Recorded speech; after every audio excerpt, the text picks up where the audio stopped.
Operation सिंदूर update, 50 महत्वपूर्ण सवाल और जवाब। नमस्कार दोस्तों, आज हम बात करेंगे ऑपरेशन सिंदूर के बारे में, जो भारत और पाकिस्तान के बीच चल रहे तनाव का अहम हिस्सा है। 50 अहम सवाल हैं, जिनका जवाब हम इस वीडियो में देंगे, ताकि आप जान सकें कि क्या हो रहा है और क्या हो सकता है। तो चलिए शुरू करते हैं। क्या भारतीय राफेल वाकई शॉट डाउन हुआ है? अभी तक ऐसी कोई आधिकारिक पुष्टि नहीं हुई है कि राफेल शॉट डाउन हुआ। रिपोर्ट्स में कोई ठोस जानकारी नहीं है। अगर राफेल शॉट डाउन हुआ तो कौन सी मिसाइल से गिराया गया? यह सवाल तभी उठेगा जब इसकी पुष्टि होगी, लेकिन अब तक ऐसी कोई जानकारी सामने नहीं आई है। क्या राफेल का पायलट बचाया गया? पायलट की सुरक्षा हमेशा प्राथमिकता होती है, लेकिन इस घटना के बारे में कोई आधिकारिक बयान नहीं आया है। क्या पाकिस्तान ने कोई झूठा दावा किया है? पाकिस्तान अक्सर भारतीय सैन्य उपकरणों के नुकसान के झूठे दावे करता है, लेकिन उन दावों की सच्चाई की पुष्टि नहीं होती। क्या भारत ने पाकिस्तान का F-16 मार गिराया है? भारत ने पाकिस्तान के F-16 को गिराने का दावा किया, लेकिन पाकिस्तान ने इसे नकारा है। क्या राफेल से पेलोड गिराया गया था? इस पर कोई स्पष्ट जानकारी नहीं है, लेकिन राफेल का उपयोग हवाई हमलों के लिए किया गया था। क्या भारतीय वायुसेना का ड्रोन्स नेटवर्क एक्टिव है? हाँ, भारतीय वायुसेना के ड्रोन्स नेटवर्क को सक्रिय किया गया है, जो निगरानी और लक्षित हमलों के लिए इस्तेमाल होता है। क्या पाकिस्तान के एयरबेस को टारगेट किया गया? भारत ने पाकिस्तान के एयरबेस को सीधे टारगेट नहीं किया, लेकिन उनकी निगरानी की गई थी। क्या सुखोई 30 और तेजस का उपयोग हुआ? जी हाँ, भारतीय वायुसेना ने सुखोई 30 और तेजस का उपयोग किया था, खासकर हवाई हमलों के लिए। क्या भारतीय सेना ने कोई नई तकनीक या हथियार पहली बार इस्तेमाल किया? कुछ नई तकनीक का इस्तेमाल किया गया, लेकिन अधिकांश हथियार पहले से भारतीय सेना के पास थे। क्या संयुक्त राष्ट्र ने इस ऑपरेशन पर प्रतिक्रिया दी है?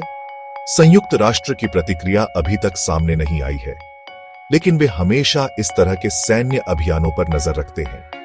क्या अमेरिका, रूस, चीन और इजराइल ने दबाव डाला? इन देशों ने चिंता जाहिर की है, लेकिन किसी तरह का दबाव डालने का कोई स्पष्ट उदाहरण सामने नहीं आया है। क्या पाकिस्तान अंतर्राष्ट्रीय अदालत में जाने वाला है? पाकिस्तान ने फिलहाल कोई आधिकारिक बयान नहीं दिया है, लेकिन ऐसी संभावना हो सकती है। क्या भारत ने ऑपरेशन से पहले किसी को सूचित किया था? भारत ने ऑपरेशन से पहले अपने मित्र देशों को सूचित किया था, ताकि कोई भी गलतफहमी न हो। क्या ऑपरेशन सिंदूर का नाम कोडेड है या प्रतीकात्मक? ऑपरेशन सिंदूर का नाम प्रतीकात्मक है और यह भारत की सैन्य शक्ति को दर्शाता है। क्या इंटरनेशनल मीडिया को सही जानकारी मिल रही है? मीडिया ने विभिन्न दृष्टिकोणों से जानकारी दी है, लेकिन सटीक जानकारी पर संदेह हो सकता है। क्या ऑपरेशन के दौरान इंटरनेट ब्लैकआउट किया गया? कुछ क्षेत्रों में इंटरनेट की निगरानी बढ़ाई गई थी, लेकिन ब्लैकआउट नहीं हुआ। क्या पाकिस्तान के नागरिकों को सच्चाई बताई गई है? पाकिस्तान में सरकार ने सच्चाई को पूरी तरह से नहीं बताया है, जिससे नागरिकों में भ्रम की स्थिति हो सकती है। क्या किसी बड़ी आतंकी साजिश को रोका गया? कुछ रिपोर्टों के अनुसार ऑपरेशन के दौरान कुछ आतंकी गतिविधियों को विफल किया गया था। क्या भारत को वैश्विक समर्थन मिल रहा है? भारत को अमेरिका और अन्य देशों से समर्थन मिल रहा है, जो भारत की सुरक्षा चिंताओं को समझते हैं। क्या भारत के बंकर और नागरिक सुरक्षा तंत्र एक्टिव है? हाँ, भारत ने अपने बंकर और नागरिक सुरक्षा तंत्र को पूरी तरह से सक्रिय किया है। क्या भारत किसी रेडिएशन या परमाणु हमले के लिए तैयार है? भारत ने अपने परमाणु सुरक्षा तंत्र को मजबूत किया है और रेडिएशन या परमाणु हमले से निपटने के लिए तैयार है। क्या भारतीय जनता को किसी अलर्ट की आवश्यकता है? भारतीय नागरिकों को फिलहाल किसी विशेष अलर्ट की आवश्यकता नहीं है, लेकिन वे हाई अलर्ट पर हैं। क्या रेलवे, मेट्रो, हवाई अड्डे हाई अलर्ट पर हैं?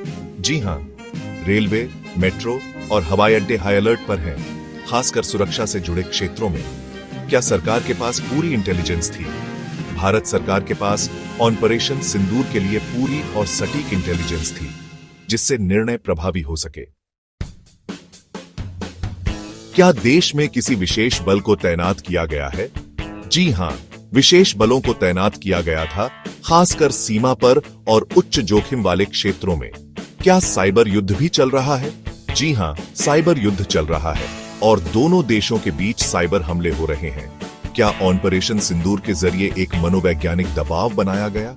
हाँ, ऑपरेशन सिंदूर का उद्देश्य पाकिस्तान पर मनोवैज्ञानिक दबाव डालना था ताकि वह अपनी रणनीति में बदलाव करे।